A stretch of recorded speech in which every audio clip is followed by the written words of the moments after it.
toutes, bonjour à tous. Je suis ravie de vous retrouver pour cette nouvelle édition 2022 de notre émission en direct de la Foire gastronomique et internationale de Dijon.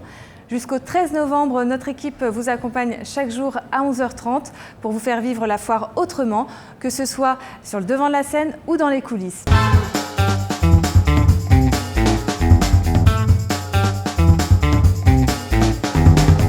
Alors aujourd'hui, c'est la journée spéciale de la Chambre des métiers et de l'artisanat. C'est pourquoi j'ai le plaisir d'accueillir sur notre plateau toute l'équipe. Bonjour à tous. Bonjour. Alors nous avons avec nous Fabrice Lemoine. Donc vous êtes en charge de l'accompagnement des artisans sur le volet économique, mais également sur des marques collectives comme le suivi de la marque L'Excellence Artisanale, le meilleur de la Côte d'Or, qui est d'ailleurs présente sur la table de Lucullus aujourd'hui. On verra quelques images tout à l'heure. Ensuite, nous avons avec nous David Noguera. Donc vous êtes boulanger, notamment sur deux boulangeries Pimous, et puis également vous êtes président du syndicat des boulangers de Côte d'Or. Et puis enfin, nous avons donc Muriel Grégoire. Donc vous dirigez l'entreprise Jacotte Billet, c'est ça? Jacotte Billet, Jacotte et la Billet. maison Jacotte, oui. Super, eh bien, merci à vous tous. Donc pour commencer, je me tourne vers vous, donc Fabrice Lemoine. Alors la Chambre de métier et de l'artisanat est présente chaque année sur la foire, si je ne me trompe pas. Pourquoi est-ce que c'est important pour vous d'être présent ? Alors effectivement, c'est une longue histoire entre la foire et la chambre de métier. Quand on va parler gastronomie, finalement l'artisanat, elle a toute sa légitimité, elle prend toute sa part de l'événement et les artisans ont besoin de cette promotion, de cette visibilité, de rencontrer le public dans des conditions différentes. C'est extrêmement valorisant que de pouvoir mettre en avant ces produits auprès d'un public qui est curieux et qui est en attente de pas mal de découvertes. Oui, puis aujourd'hui, on aime aussi la cuisine locale, on aime rencontrer, voilà, voir d'où viennent les produits, qui y a derrière ces produits-là. Donc rencontrer les artisans, c'est important. L'envers du décor, c'est toujours important. C'est de plus en plus important. On a des consommateurs qui sont aguerris, qui comprennent, on l'espère, un peu mieux les choses, et ce qui est tout à l'avantage de l'artisanat, puisque l'artisan n'a rien à cacher. Lui, il travaille de ses mains et il en est fier. Et alors la table de Lucullus, donc, elle est à l'image de ces artisans depuis hier. Donc cette année, quelle est la particularité? Comment est-ce que vous l'avez pensé? On a voulu mettre en avant le savoir-faire de nos artisans à travers un prisme un peu particulier qui est celui de la matière première. On aura des visiteurs qui seront peut-être surpris d'avoir une place importante des matières premières sur la table de Lucullus, mais c'est un parti pris véritablement de notre part pour montrer qu'un bon artisan, c'est un artisan qui a un savoir-faire et qui sait trouver la bonne matière pour produire le meilleur produit qui soit. Sur notre plateau, on a de la chance d'avoir Muriel Grégoire donc, sur cette belle entreprise que vous avez, Jacotte Billet. Est-ce que vous pouvez nous parler justement, voilà, c'est une entreprise qui existe depuis 3 générations. Quel est finalement votre savoir-faire? Qu'est-ce que vous faites exactement? Alors, on a repris en effet Jacotte Billet, qui est une entreprise, une conserverie artisanale qui date de 1935, qui était spécialisée, quand nous avons repris avec mon mari il y a 5 ans, dans l'escargot de Bourgogne. Voilà, donc ce sont ces boîtes sérigraphiées. Alors notre savoir-faire, eh bien nous sommes les derniers en France à recevoir notre escargot vivant et à le travailler de A à Z à la main. On a un petit peu déspécialisé la conserverie pour proposer aujourd'hui d'autres choses, des tartinades, des plats cuisinés. Et puis on a créé une biscuiterie également il y a 1 an et demi pour proposer des fromentines et puis des biscuits salés, des biscuits sucrés. Voilà, donc on est vraiment dans l'artisanat au niveau avec du savoir-fait main. Les mains chez nous, c'est très important. Les matières premières aussi, on travaille beaucoup avec les artisans locaux. Hein. On n'a que du beurre, c'est du beurre très local, de la farine du moulin d'à côté, etc. Donc on aime aussi beaucoup partager les savoir-faire des uns et des autres autour de la conserverie et de la biscuiterie. Alors comment ça se passe? Est-ce que tous vos escargots viennent de Bourgogne ou alors est-ce que vous en avez qui viennent d'autres pays? Alors, escargot de Bourgogne, c'est le nom d'une espèce. Il y a souvent confusion, ça n'est pas un escargot de la Bourgogne. C'est un escargot sauvage qui vient des pays d'Europe de l'Est. Ça fait 40 ans qu'on ne les trouve plus en France. Ils n'ont jamais été français d'ailleurs.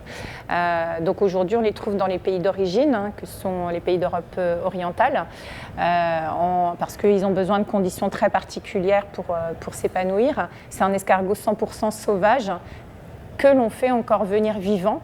On est les derniers à les faire venir vivants. Et à côté de ça, alors je ne vous les ai pas amenés aujourd'hui, mais on a aussi un élevage d'escargots à côté de la conserverie, c'est du gros gris. Donc On propose les deux solutions ou les deux propositions. Enfin, on a deux propositions pour nos clients. D'un côté, du sauvage qui, en effet, n'est pas français.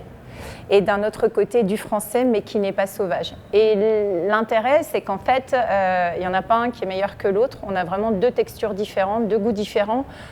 Et moi, j'invite nos clients, les personnes qui viennent nous voir, à déguster les deux, côte à côte, pour pouvoir justement faire la différence. Alors, je me tourne maintenant vers David Noguera. Donc, on a vu cette belle table de Lucullus avec beaucoup de produits très gourmands. Là, j'ai vu des croissants colorés, tout ça donne vraiment très envie. Quelles sont les tendances finalement chez les artisans boulangers? Est-ce qu'il y a une pâte PA2TE, Côte d'Orienne par exemple aussi? Côte d'Orienne, des farines Côte d'Orienne, oui. Après, des pâtes, il manque du beurre de Côte d'Or. C'est extrêmement dur à faire.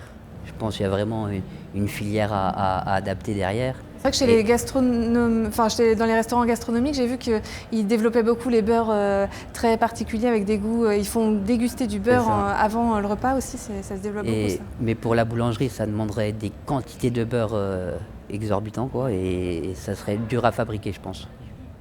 Alors quelles sont les tendances aujourd'hui? Alors les tendances, c'est les croissants bicolores, comme vous voyez, de la tradition, ça a toujours été tendance aussi.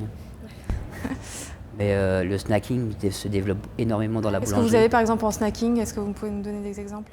Des crudités au poulet, des pains bagnats dans le classique, quoi, vraiment dans le classique, et des plats cuisinés aussi.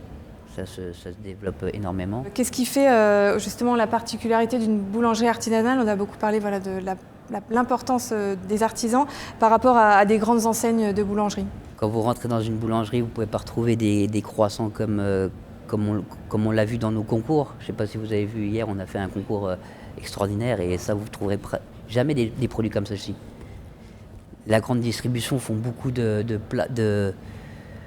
pâtisseries en sachet, c'est vraiment des mix, des poudres et ainsi de suite. Et nous, on fait ça avec nos mains et notre passion aussi. Alors hier justement, vous parliez du concours. Comment s'est déroulée cette édition 2022? Qu'est-ce que vous avez retenu? Avec beaucoup. Beaucoup de candidats, c'est ça? Beaucoup de candidats et des très beaux produits. Des chausseaux aux pommes, du flan, il y en avait au large. Et c'était des pains chocolat. Il y a eu des innovations, des jeunes qui ont innové, qui ont essayé de marquer. Très beau feuilleté, des tartes flan avec une pâte bicolore. Donc on va toujours de l'avant, quoi. C'est vraiment, on va de l'avant, on cherche toujours la progression et c'est ça qui fait avancer le métier aussi. Et alors pour motiver les jeunes, peut-être qui nous écoutent, qu'est-ce que vous pourriez leur dire sur ce métier formidable? Qu'est-ce qui quelle est la beauté de ce métier C'est un métier d'avenir. C'est des métiers où on peut gagner sa vie. Il n'y a pas besoin de faire de grandes études pour réussir, quoi. On peut vraiment gagner sa vie en faisant ce métier-là. Et en se faisant plaisir. Et en se faisant surtout, plaisir, et on est sûr important. de manger déjà le midi et le soir. Voilà. On aura toujours une baguette de pain. Et alors là, qu'est-ce que vous nous avez amené sur le plateau? On a amené de la tradition, de la brioche, des croissants, du pain céréales, l'acier de Côte d'Or. Et voilà, on aurait pu ramener un sandwich, on aurait pu manger un petit. Voilà pour le snacking, oui. C'est l'heure en plus. Bon, super, écoutez, je vous remercie tous les trois. Merci beaucoup. Merci. Et puis à très bientôt et puis bonne foire. Merci.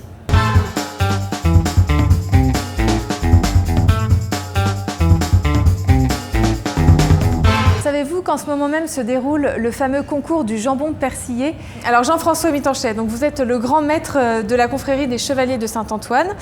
Vous avez vous êtes ici depuis 2000 sur la foire et c'est le 44e concours du jambon persillé. Alors comment s'est déroulée cette édition? Comment se déroule en ce moment cette émission 2022? Alors l'édition 2022 s'est parfaitement déroulée. Les raisons, déjà techniques et logistiques.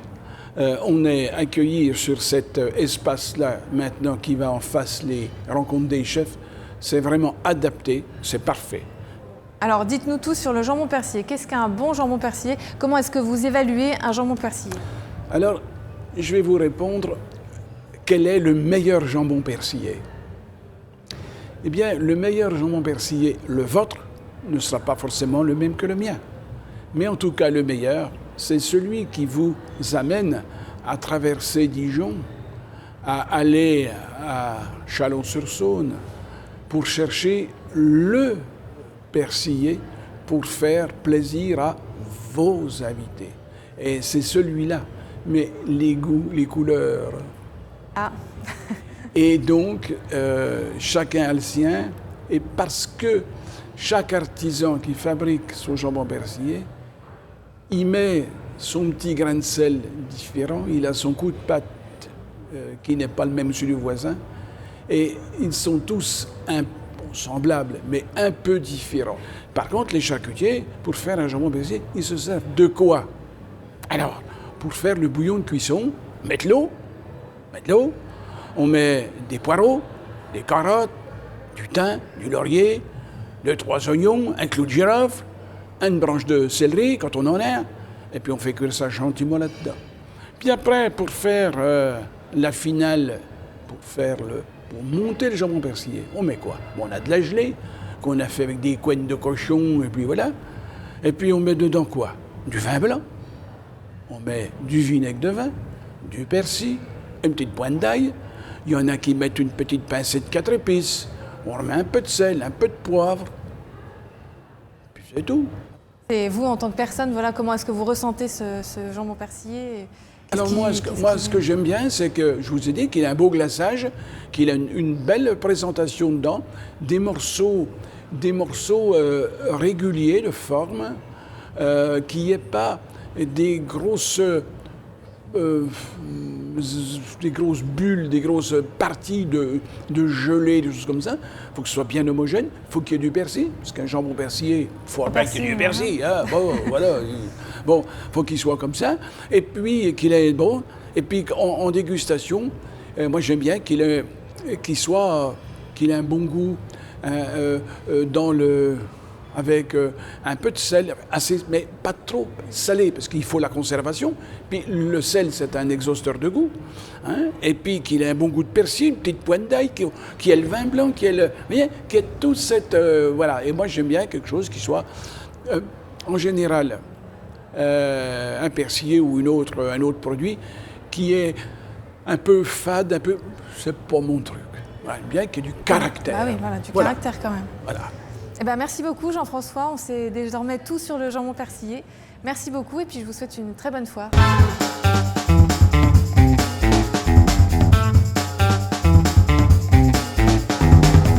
Alors le vin étant l'invité d'honneur de cette 92e édition de la foire, nous consacrons chaque jour un petit focus sur un invité autour du vin. Et aujourd'hui, pour en parler, j'ai le plaisir d'accueillir le docteur Jean-Pierre Riffler. Bonjour.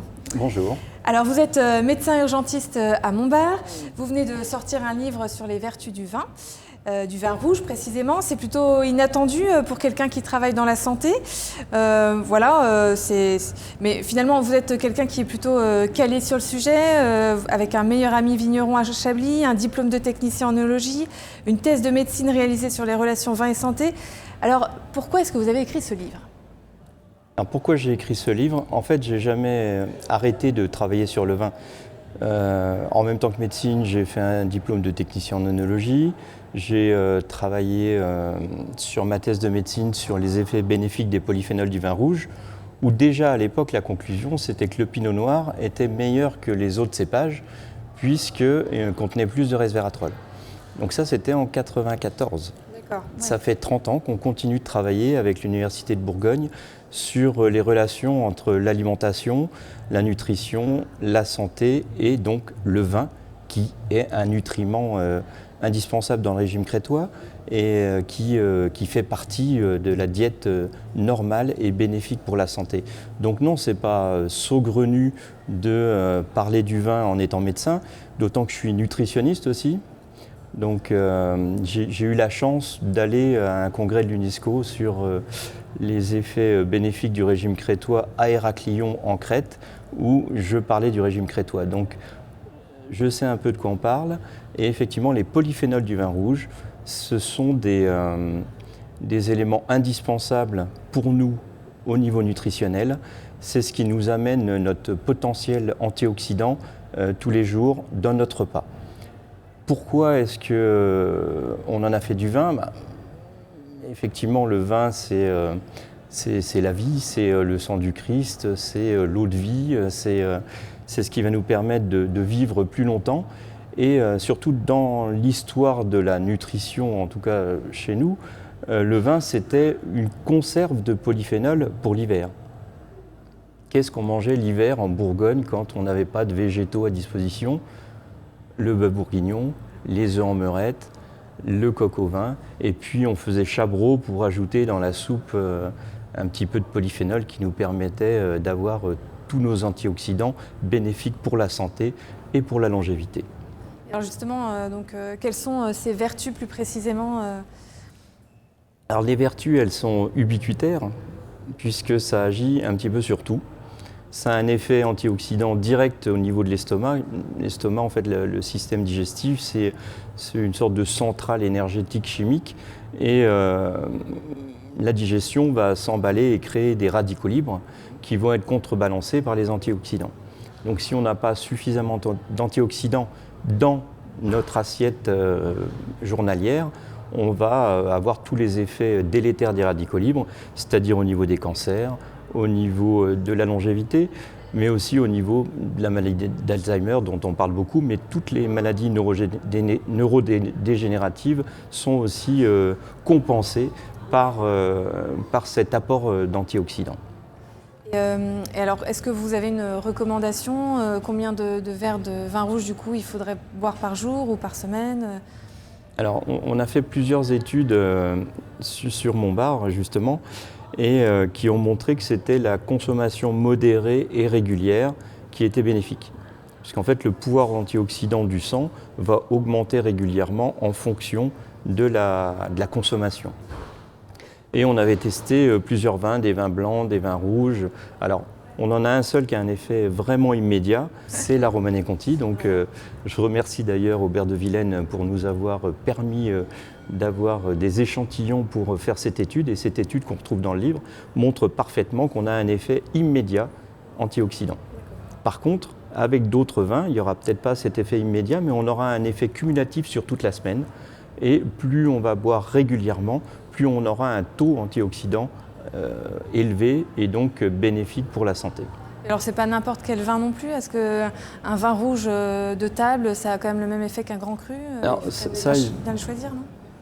Il n'y a pas d'études qui ont été faites là-dessus. D'ailleurs, si des vignerons bourguignons veulent qu'on continue à travailler là-dessus, moi ou le BIVB, je suis parfaitement ouvert à toute proposition puisqu'il y a encore beaucoup de travail à faire dans ce domaine. On sait que le pinot noir a plus d'effet que les autres, mais parce qu'il y a plus de resveratrol.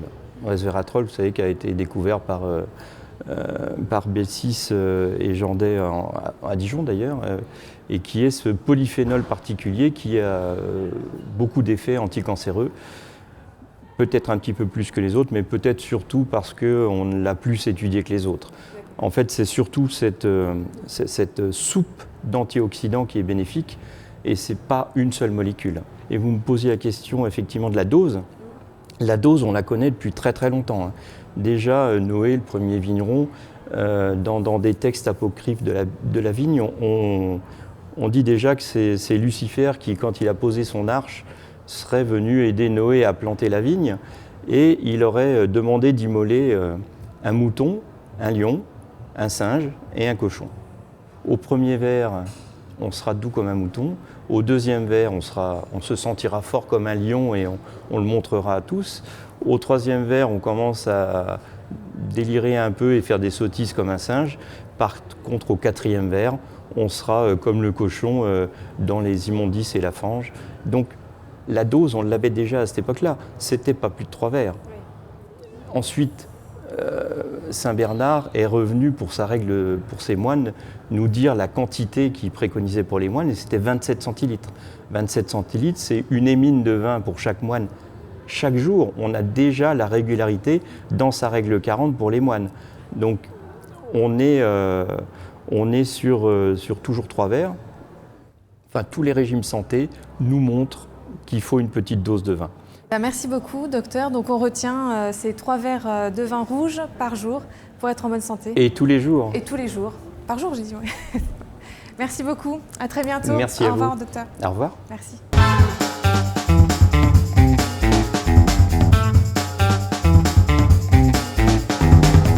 Alors après avoir parlé du numérique, nous allons revenir à la cuisine, mais en quittant la France, nous allons nous diriger vers le pavillon international. Et pour ce faire, j'ai le plaisir d'accueillir sur le plateau John-Erik Nielsen. Bonjour. Bonjour. Vous représentez donc l'Irlande et vous êtes aussi écrivain. On peut dire que vous êtes un petit peu le Agatha Christie irlandais.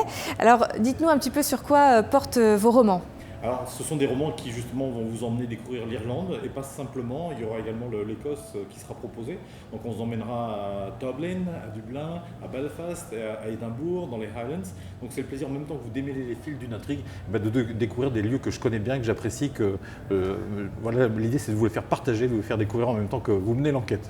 Alors comment est-ce que vous construisez vos livres, vous faites des enquêtes aussi un petit peu avant? Oui, véritablement. Il faut construire une intrigue et puis lorsque votre mécanique de précision est prête, eh bien, je fais un voyage de reconnaissance pour l'immerger dans un contexte comme ça le plus authentique possible. Et quand je vous emmène dans un village devant la petite maison rose à tel numéro, vous pourrez aller vérifier, c'est bien là que ça se passe. Ouais. D'accord, donc on en apprend aussi en lisant vos romans, on apprend au voyage aussi. Ah oui, c'est le plaisir de vous faire découvrir des contextes originaux, de vous emmener dans le monde du Golfe, de vous faire découvrir des îles assez extraordinaires comme les îles Orcades tout au nord de l'Europe, ou l'archipel de Saint-Kilda qui est perdu dans l'Atlantique Nord. Donc vous devez aussi avoir ce plaisir de l'évasion, de la découverte du voyage.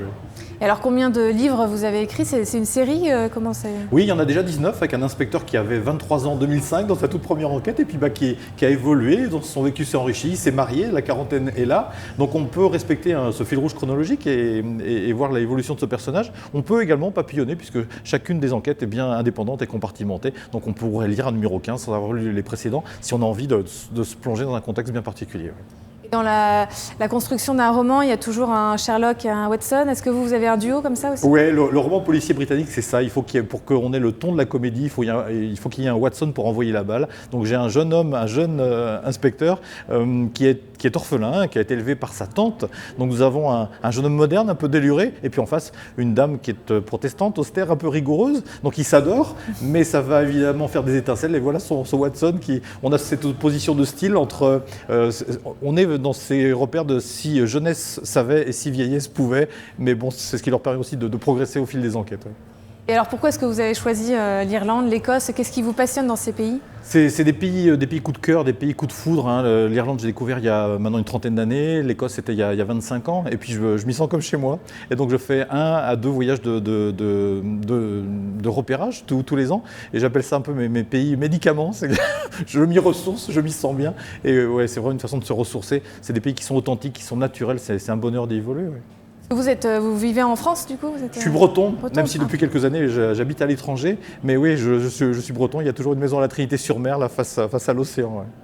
Et alors, vous représentez aussi aujourd'hui tout le village irlandais. Qu'est-ce qu'on peut trouver sur ce village? Vous avez vraiment une offre qui est diverse, qui est variée, puis qui est authentique. Alors évidemment, vous serez principalement en Irlande, mais pas que, je vais vous présenter ça.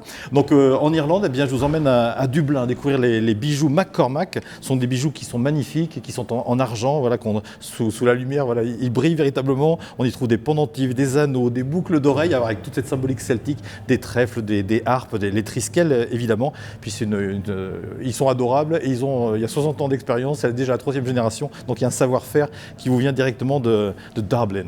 Et puis toujours en Irlande, alors vous pourrez vous montrer élégante dans la boutique de Paul et de Carmel, c'est le Carnarvon Clothing of Donegal, donc on est au nord de la République d'Irlande et là ce sont des vêtements en tweed, alors c'est de 100% laine, vous avez des casquettes, des manteaux, des gilets. Oui, voilà, c'est une boutique qui est magnifique. Voici Carmel qui vous présente ces casquettes tout à fait originales. Alors tout est fait à la main, voilà, vous avez en plus le logo qui apparaît, des sacs en cuir, et puis là aussi c'est... Je fais également la promotion parce que c'est une casquette qui vient de chez eux. Alors ça tient des années et des années. Donc voilà, c'est un investissement qui est agréable et puis en plus qui est durable. Voilà ce que vous présente Carmel, un de ses nombreux manteaux. En plus, c'est pour les hommes, pour les femmes, il y a toutes les tailles. Franchement, c'est un bonheur. Et là aussi, vous êtes très très mal accueillis. Ils sont adorables.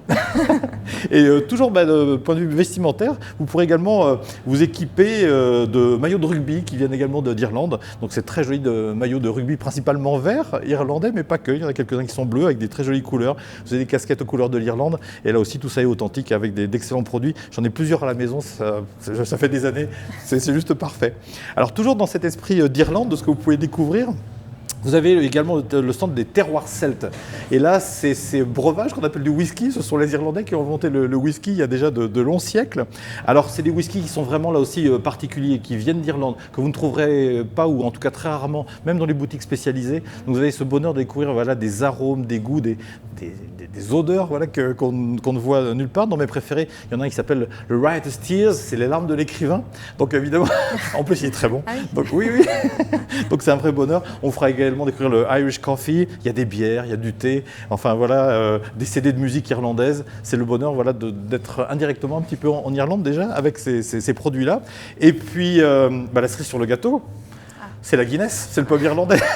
Donc là, il faut aller découvrir cette bière irlandaise authentique qui est unique au monde. Et si on trouve que son caractère est un peu fort, heureusement, il n'y a pas que de cette bière sombre. Vous avez également des ambrés, des blondes. Et là aussi, vous êtes accueillis de façon très agréable au pub irlandais. Donc n'hésitez pas à venir découvrir ces produits-là. Et puis, dans cet imaginaire, dans cette culture irlandaise, on va également découvrir au stand de Nyoko avec Jolan. Si vous n'avez jamais entendu parler de lèpre chaude, de corrigan, voilà, tout ce petit peuple des forêts, eh bien vous l'avez. C'est en Bretagne d'ailleurs. Oui, également breton. Oui. Et donc on a l'impression dans le stand de Jolan, on est dans un univers assez merveilleux. Vous êtes dans la forêt, vous avez l'impression que la forêt vous regarde. Il y a plein de petits yeux partout comme ça. Donc ce sont des personnages qui sont réalisés, c'est des pièces uniques en bois. Et qui sont très. Vous avez des champignons qui vous regardent. Pourtant, vous ne les avez pas mangés avant. Enfin, donc vous avez vraiment cet univers très mystérieux, très imaginaire. Ça fait un peu penser à la forêt de Brocéliande aussi. On est vraiment là. On est vraiment là. Vous êtes dans cette ambiance et puis c'est le plaisir de toucher ces objets, de ce bois. Vous êtes en contact là aussi indirectement avec la nature. Et donc cette nature elle est vivante autour de vous. Donc n'hésitez pas à aller vous immerger dans la boutique de Jolan. Et puis on va également, on va finir avec mes amis qui viennent d'Écosse. C'est Keith et Éléonore qui sont là. Donc la boutique s'appelle Clansman Kilts. Et là, vous ne pouvez pas vous tromper, c'est ces magnifiques kilts écossais de toutes les couleurs. On appelle ça des tartans. Voilà, c'est un tissage. Alors, les éléments de départ, finalement, sont assez simples, mais quand vous commencez à les mixer les uns avec les autres, vous avez toutes les diversités de couleurs, de formes possibles, inimaginables. 100% laine. Kif, c'est l'interlocuteur numéro 1 en France pour ces produits-là. Il travaille ces produits depuis 1983 déjà, donc il y a un vrai savoir-faire, une véritable expérience. Et puis, au-delà de ces kilts, alors qui sont extraordinaires, vous les avez pour la vie, quoi. Ça ne bouge pas. En même temps, on ne les met pas tous les jours. Hein. On ne les met pas tous les jours. Alors en France, on va plutôt les mettre pour Noël, pour des mariages, pour des grandes occasions. Voilà. On les met un peu plus souvent chez moi en Bretagne, mais c'est vrai que j'ai remarqué que quand Kif se déplace dans le hall ici à Dijon, les personnes le regardent et disent « Qu'est-ce que c'est que cet extraterrestre ?» Tout ça est tout à fait normal en Écosse. Au mois de novembre, en plus. Oui, le kilt, c'est chaud, ça n'en a pas l'air, mais enfin voilà, c'est un vêtement qui est chaud, et franchement, c'est un vêtement d'hiver, il n'y a aucun problème. Et au-delà des kilts, vous aurez également toute cette élégance écossaise, avec toutes les broches, la tenue qui va avec. Vous trouverez, on appelle ça un sporran. Enfin, d'ailleurs, je ne vais pas vous dire ce que c'est, il faudra que vous alliez découvrir chez Kif ce qu'est un sporran. On met également dans une chaussette ce qu'on appelle un skindoo. Qu'est-ce que c'est qu'un skindoo ? Eh bien, allez demander à Kif ce qu'est un skindoo. Il y a des bijoux, enfin voilà, on est dans la boutique de Kif déjà en Écosse. Ouais. Super, vous nous faites voyager là. Oui. Vous en avez un d'ailleurs de kilt, vous ? À la maison, mais non, je ne l'ai pas amené là. J'ai amené une autre élégance écossaise, mais pas celle-ci. La prochaine fois, l'année prochaine, ouais. on vous recevra en kilt. Alors comme vous le savez, notre émission est diffusée en direct sur la plateforme digitale de Dijon Congrès Expo. Pour en parler, j'ai invité aujourd'hui Camille Delestra. Bonjour. Bonjour. Alors vous êtes chargée de développement numérique à Dijon Congrès Expo et depuis l'année dernière, la foire est donc en ligne sur la plateforme. Pourquoi est-ce que la foire est aussi digitale finalement ? Alors en fait, la foire digitale, c'est notre nouveau guide visiteur depuis l'année dernière. Donc ça permet aux visiteurs de pouvoir préparer leur visite et aussi de pouvoir se repérer une fois qu'ils sont sur la foire. Et en plus, ça nous permet aussi de mettre en avant nos exposants sur une durée plus longue et donc de leur donner plus de visibilité. Alors comment ça fonctionne ?